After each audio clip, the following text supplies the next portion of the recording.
With WrestleMania being this weekend, who would have known that one of the biggest matchups heading into the Showcase of Immortals would have been Khan versus Khan? Hey, what's going on, guys? It's Kevin Zwicker from Fast Count coming at you. Before I get into this video, please remember to hit the like button and subscribe. Hit the like button and subscribe. Hit the like button and subscribe. So with WrestleMania being this weekend, WWE is doing an all-out media blitz promoting the show. They have everybody from the top stars on the roster to the top execs in the office doing all these different media appearances and interviews. And one of the interviews that is going to get people most talking heading into the show is the interview that involved Nick Kahn and Bill Simmons. Now, Nick Kahn, outside of Ari Emanuel and The Rock, is probably the most powerful man in all of WWE. And Bill Simmons is no stranger to professional wrestling. He helped put together that HBO documentary on Andre the Giant. Most recently, he helped put together that Netflix documentary on Vince McMahon. So this isn't a guy who's a complete outsider. Now, throughout this interview, he had a couple of different interesting quotes.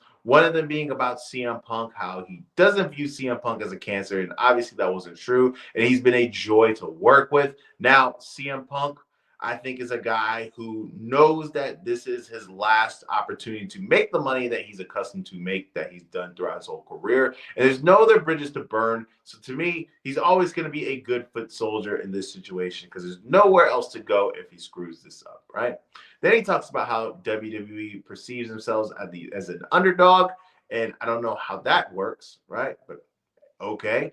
They brought up the fact that they don't intend on signing people to bench people. They're not just signing them to do it, right? Yeah, I don't know what they told Natalia and what they told Almas to have them believe that, or I don't know if they consider that benching, but hey, it is what it is, right? But the thing that's going to get people talking about the most that was said in this interview was when he was speaking about AEW. And he talked about how AEW has a lot of great professional wrestlers. And when the time comes when they're contractually available to talk, they will talk, and he expects a lot of them to jump over. And then at the end of that, he sent a pot shot at Tony Khan by saying, congrats to the father for financing the whole thing and for all the success he's had with the Jaguars and other business endeavors. Now, this is the third person in WWE within the last couple of weeks that has basically referred to Tony as a Nepo baby. We had John Cena do it in his promo against Cody Rhodes. We had Seth Rollins do it earlier this week in one of his media appearances when he was talking about CM Punk and how CM Punk spent a lot of a billionaire kid's money, and he stopped when he stopped wanting to pay CM Punk, right? And now you have Nick Kahn in this interview. Now, WWE has done this type of thing throughout the last couple of years and even throughout its history, where they repeat something so many times where they kind of indoctrinate it in their fan base's head to the point to where we've said it so much, it's basically fact. And nepotism isn't something that is just brand new.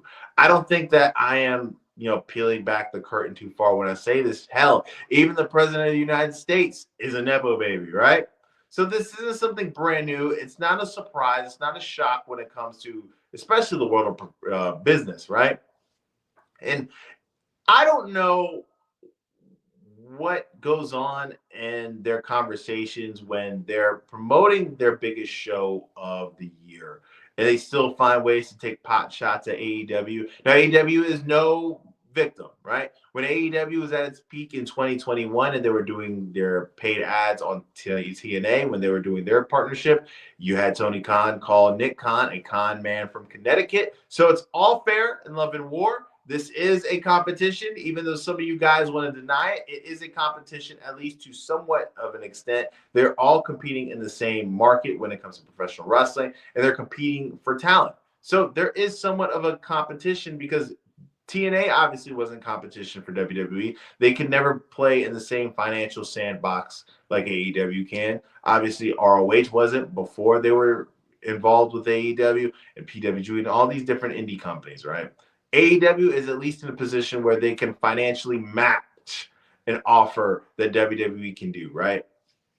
But I just think it's funny. And even last year, during their build to WrestleMania, during Pat McAfee's show, he took an opportunity to take a shot at AEW. But it's just funny. But I'm all for this type of stuff, right? I think it's cool. I think it's funny where you have two different, people who are on two different sides of the aisle going back at each other. I think when it's not toxic and it's done in a fun, snarky way, it can be interesting. And I think it's cool. And I think that that's what Nick Kahn did in this interview. I thought it was snarky. I thought it was, kind of prickish, but in a funny way. And I know the next time that Tony does an interview or has a microphone in his face, he's gonna figure out a way to retort. And I look forward to that because when it's not toxic, it's fun and it's really playful banter between the two sides. I enjoy it. But what do you guys think, right? Do you enjoy when you see the two companies take shots at each other? Do you not like it? What did you think of this interview if you caught it? Did you read any of the quotes from this interview, or did you actually check it out? Let me know in the comment section. And like I said in the beginning of the video, guys, remember to like the video and subscribe. Like the video and subscribe. Like the video and subscribe. I am Kevin Zwicker. I'm out.